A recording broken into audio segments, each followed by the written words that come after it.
Alrighty, everyone. Before we get started, let me remind everyone to please turn off cell phones during news conferences. Additionally, flash photography is not permitted. Welcome to Stanford's press conference. Stanford's sports information contact is Wilder Treadway. Joining us on the podium are head coach Tara Vanderveer and student athletes Fran Beliebe, Lacey Hull, and Anna Wilson. We'll start with questions for the student athletes. As a reminder, please state your name and affiliation at the beginning of your question, and please limit yourself to one question, at most one follow-up.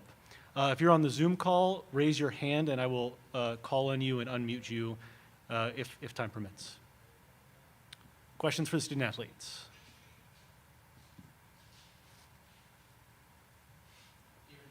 There's a microphone coming. Peter Goffin, KZSU Radio. Every team has a little bit of a different identity, even if many of the players have returned. What in particular would you say is different about this team in this year than last? Who's the question for? Any of you? Okay. I'd say that the identity of this team is definitely experience, but it's also the way that we play defense. It's also just the idea that, last year kind of going through a COVID year and a lot of us coming back and then people coming in, I think it's just a really good mixture of a lot of different talent, and I think we just kind of buy into that. And so I wouldn't say we have one identity in particular. I think there's a lot of things that we can do, but yeah, I think a lot of it is experience and the people that coming in, just doing their part. So. Hi, ladies. Janie McCauley, Associated Press.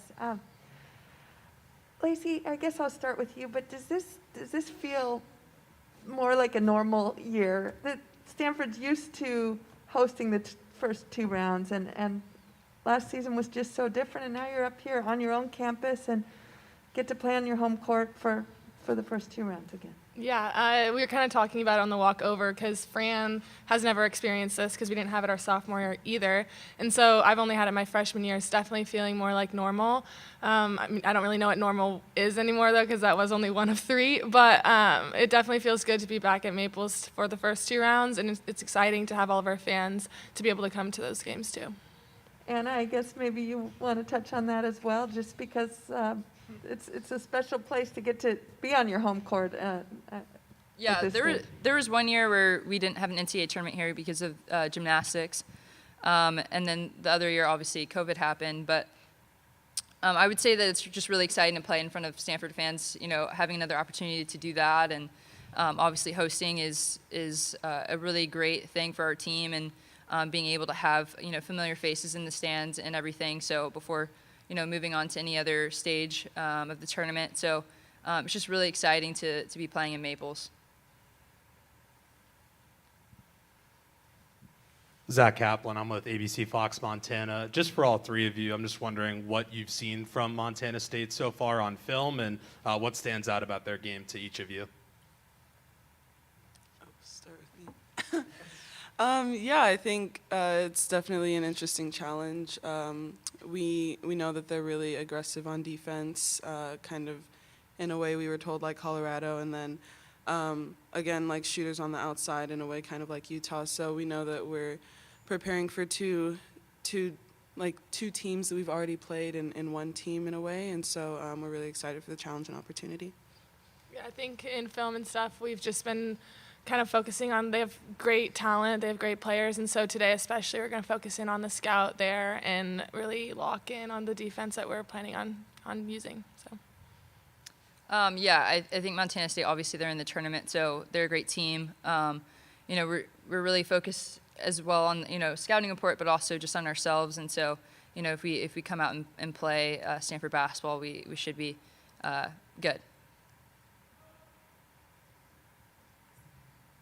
Hi everyone, Kate Rooney, Cron 4 TV. This is for any of you guys. What is your mindset right now when you guys are alone together? Like when you're in your locker room, finish the season the way you wanted it to? Do you have a sense of confidence, energy, nervous energy, a combination of all three? If you could just describe kind of how you're feeling as a group.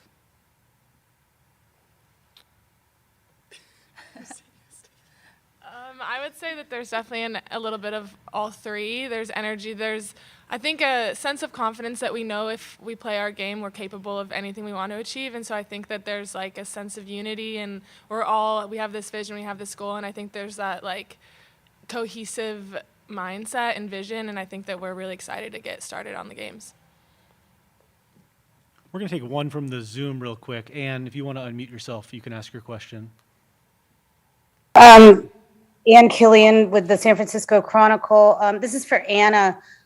Haley keeps racking up the awards, and I'm just wondering if you, as kind of the team's elder statesman, can talk about, she came in as such a huge recruit, and then, of course, last year she really came up huge in the tournament. Just how have you seen her grow and kind of handle this attention and focus?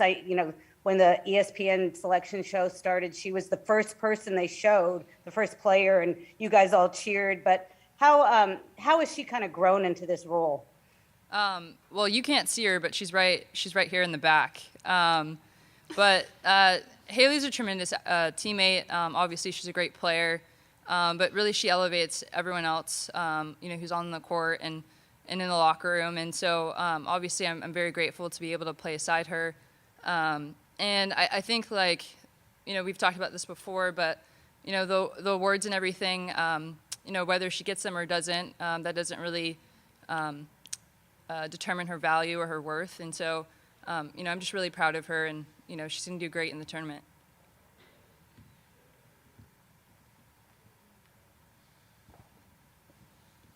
Yeah, just in Ben Parker, CardinalSportsReport.com here. Just in general for the players, just how much confidence do you take going into this tournament, knowing that you guys won it last year and went through? Does it feel different starting out a tournament as a defending champions? More pressure, but also do you take more confidence from that as well, knowing that you have gone through the fire and come out on top?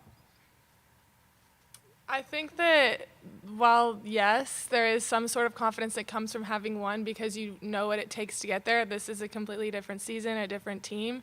And so I think that we have that in the back of our minds, but not really, we can't really rely on anything from last season. So we're focused on each game as it is. Hi, Abby Converse from the Stanford Daily. Earlier you talked about being back in Maples and how Stanford fans really make it better to play here. On the Go Stanford website, it shows that the men's basketball student section is actually in a different location than your student section. They're a bit closer to the court and closer to center court. How do you think that the distance of your student fans really impacts your game either on and off the court? I would say that, obviously we love when students can make it to the games. I think that in order to have the athletes closer and whatnot, I think there's a lot more kind of going into that than what we can speak to. But of course, like any time that we can have a lot of students there, and obviously right now with student break and everything, or spring break, it'll have a different kind of vibe and everything. But I hope that more students can come in the future, and whatever those things that make it a little different, hopefully we can see changes and everything. So yeah. Hi, Zach Zaffron with the Stanford Daily. To close the Pac-12 regular season, you guys had some close games, but in the Pac-12 tournament, you guys were nothing short of, to put it bluntly, dominant. How important is it to carry momentum like that entering into the tournament? I think it's really important. I think just kind of having that in the back of our minds, what we're capable of doing and what we know we can do. But every game, like Lacey said, is a new game, and so it's a new step and something we have to prepare for differently and continue to prepare for. So it's nice to be able to carry that momentum. But now we've seen what we can do and what we're capable of, and so that just kind of shows us what we need to keep doing.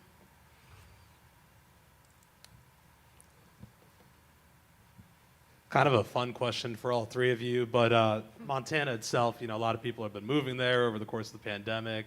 They watch Yellowstone, they watch Big Sky. I'm wondering, for all three of you, what are your impressions of Montana? Have any of you have ever been to the state? What do you know about the state? That's for anyone who wants to answer it. Well, my dad travels to Montana a lot for work. I've been there a few times. I think it's beautiful. It's kind of a hidden gem. I don't know much about it, but I think there's a lot of pretty places.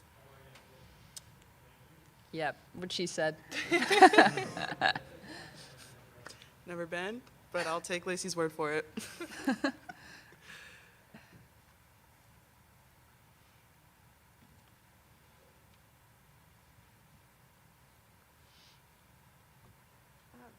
Last season, so much came up about the inequities between the men's and women's tournaments, and Stanford had a role in that, and some courage to speak up. And I guess I would be curious what you three have noticed this time around. I know you haven't traveled yet for the tournament, but maybe the swag bags are better.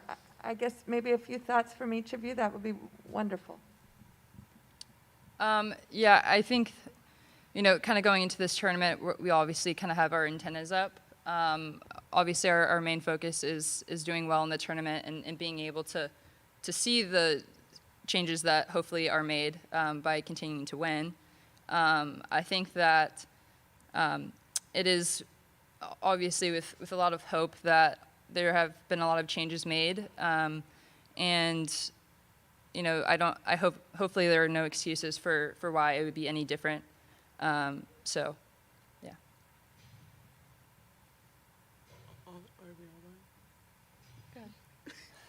I mean, it's Women's History Month. It's the 50th anniversary of Title IX this year, so there's kind of a lot is expected, I think, especially with what happened last year. And like Anna said, our goal is to keep winning, to hopefully see what changes are made, and if changes are being made, and just the hope is that changes are being made and will be made, and so we can only just try to hope and see that.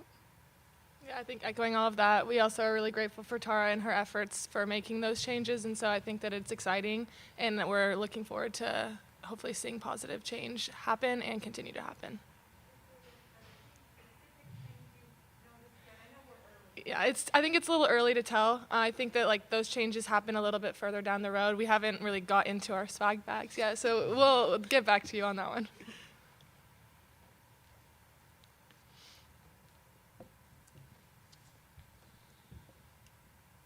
You guys have touched on Maple Sylvan, how much you guys enjoy playing there. I'm kind of asking a question from a different angle here. In the men's tournament, it's all neutral site all the way through. But for you guys get home court advantage, for the first couple of rounds at least, right? So just talk about kind of the difference there and kind of your thoughts on a format where you do get rewarded for home court, kind of like what the NBA does.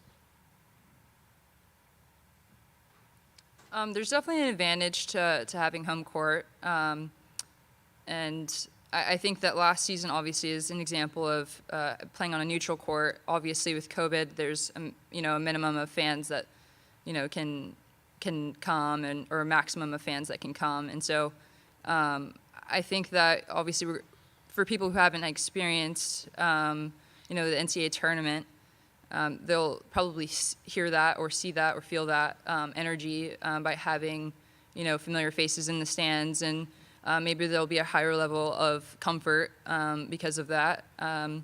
But I think that NCAA game is a game, and you win or lose whether or not they're fans or not. So yeah, I think that it's just a really cool experience to be able to have home fans in the stands. All right. I think we have time for one more question for the student athletes. Abby Converse, Stanford Daily. This is just to bring it a little bit more back to your guys' regular season and what's happening on campus here. They sent out a Title IX gender inequity feedback form a few months ago, and I was just wondering if you guys had filled it out or planned to fill it out.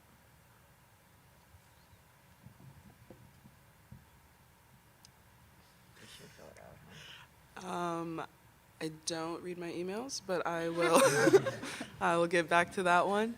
And yeah, I'll for sure fill it out and make sure our voice is heard. Thank you, Fran, Lacey, and Anna. You are free to go, and we'll ask some questions for Thank you. Coach Vanderveer now. As a reminder, please state your name and affiliation at the beginning of each question, even if you're asking a follow-up question for the transcription. Questions for Coach Vanderveer?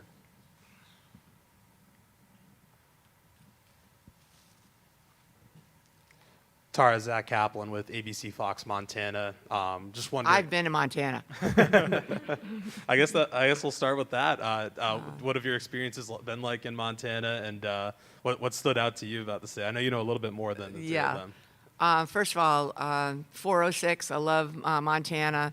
Jocelyn Tinkle recruited her from Missoula, and I've driven through it. I have a cabin in Minnesota. I've gone up and done clinics on the Salish Kootenai reservation. Beautiful, beautiful country. We're really excited. We've played Montana before in the NCAA tournament, and I believe it's the first time we've played Montana State, but we're really excited to play Montana State. And what a tremendous job Trish has done with her team, and we know there are great fans in Montana, and they love their basketball. And just to follow up with that, on the court, what have you seen from them on tape so far, and what are you expecting to see tomorrow night from them? Well, I've noticed a lot of things. I've watched a number of their games. They have a great. They're led by an outstanding point guard that gets to the free throw line a lot. They're really good shooters, inside outside game. They have depth, very well coached team. Very scrappy, aggressive team, and if they get down, they're not out. All the things that really I think typify championship teams. They're coming off of a great championship in the Big Sky, and we'll have to play very well to advance, and we know that. Hey, it's Zach Saffron, Stanford Daily. I know you want to take it one game at a time, but by the nature of the tournament, you have to remain prepared. What's your philosophy on, scouting out these teams further down in the bracket? What I tell our team is, with our coaches, basically, we never look ahead, but we have to plan ahead. So our coaches have mapped out the whole bracket, the whole tournament in terms of who they scout, and they can't wait until tomorrow. If we're successful tomorrow, we have to be ready for the next game. So the coaches are working ahead. I work by the bracket. I just look at who's in the bracket and try to figure out what are the things that So for us to get ready for the bracket, the four teams, the three additional teams that are in our bracket, and we have a great bracket here. Hopefully that you'll get a chance to watch the first game with Georgia Tech and Kansas. Just really, really talented teams. The whole tournament is really deep.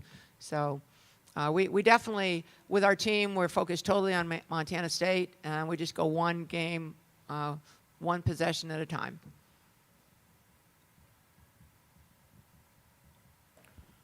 Tom Wiley, MontanaSports.com. Speaking of Montana, Jocelyn is now a coach with the Grizzlies. She's faced Montana State twice. Have you been in touch with her this week and have those conversations? What have they gone like? I got a text from Josh just wishing us good luck. She's in the conference, and so it would not be, I don't think, ethical to talk to her about playing against their own conference. But I think, she wishes us good luck because she was a Stanford alum. But, it's difficult when when a conference team is playing another team. Like for me, Arizona's playing UNLV. Like, who do I root for? I want the conference team to do really well, but I love Lindy. So I think it's kind of that kind of situation for Jocelyn. But, we're watching as many games as I can. Thank goodness for, synergy. And they have an outstanding team, and we just have to do our work to get ready. Jocelyn,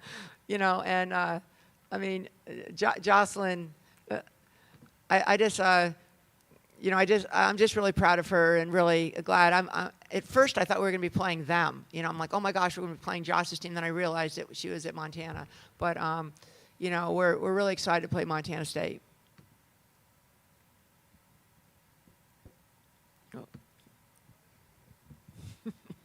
Ben Parker, CardinalSportsReport.com. Coach, both Haley Jones and Cameron Brink were named AP All-Americans this week. Could you just talk about what they mean to this program, what they've meant to the team this year? Well, it's a tremendous, tremendous honor for both of them to be named AP All-American players, and both of them have had great years. And I would also say that the supporting cast has really, whether it's Anna, Lexi, Lacey, Hannah Jump, Fran, the depth of our team is, I think, why I'm sitting here. We are led by Cam and Haley. They're tremendous talents, and we're really proud of them. I'm also proud of the fact that Lexi and Lacey were named COSIDA Academic All-Americans. And what I tell our team is that awards come for people when your team does well. Kate Pay was named Assistant Coach of the Year this week. So, when your team does well, then people are given individual awards. But I know that everyone knows that the big picture is how our team does. And Haley and Cam are extremely unselfish players. They're very talented, but they know that it's that they don't do it by themselves.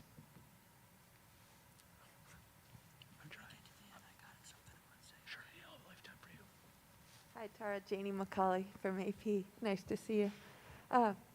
Tara, Lacey was just saying we can't rely on anything from last season.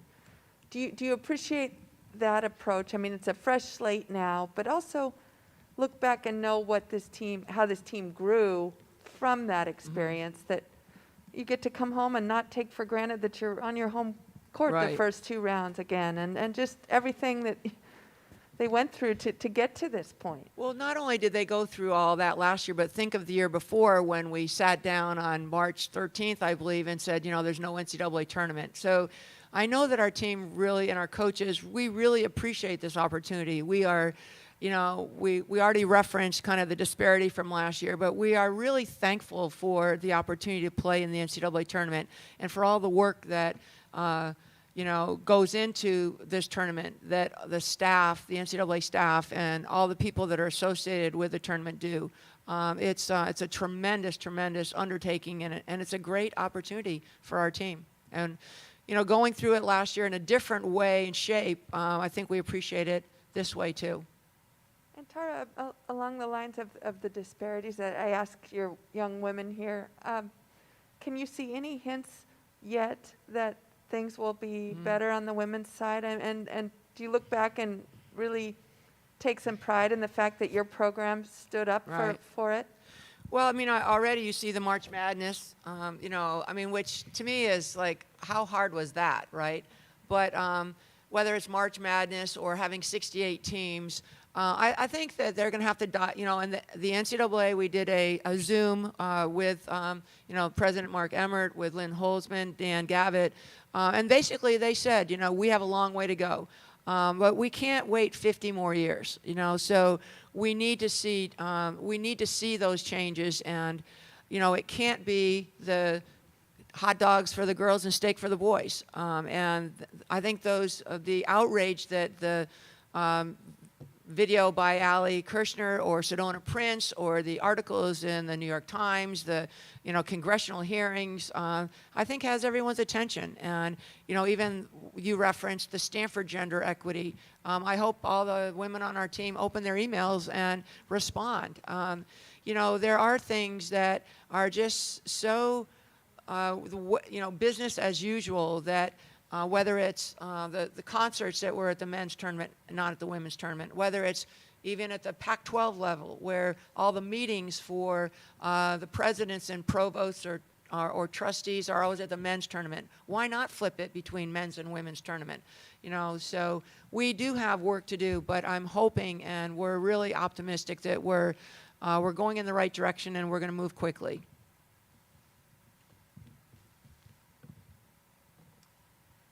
Hi, Tara. Kate Rooney, Cron 4 TV. Hi, Kate. I know that one of your philosophies is not to dwell on the things you've already done well in the past, but how do you take the successes you've had this season, such as in the Pac-12 tournament, and use them to your advantage and kind of harness that here now as the stakes get higher? Well, Kate, I think that's a great question. I mean, nothing succeeds like success. So, when you have been successful, I think you can lean on that success. It's not that you can just show up and think you can just play without, but you've battled, you know what you have to do. When you've gone to the Final Four and you've won games by 1 point in each game, it's like that you do build a kind of a reserve tank that you have to dip into sometimes. And we had to dip into it this year with the games that we've played. But it's not just last year what we've done. We really scheduled very tough this year, playing at South Carolina, playing at Tennessee, playing at Gonzaga, playing, in the tournament with Maryland, playing Texas. So we feel we're battle tested.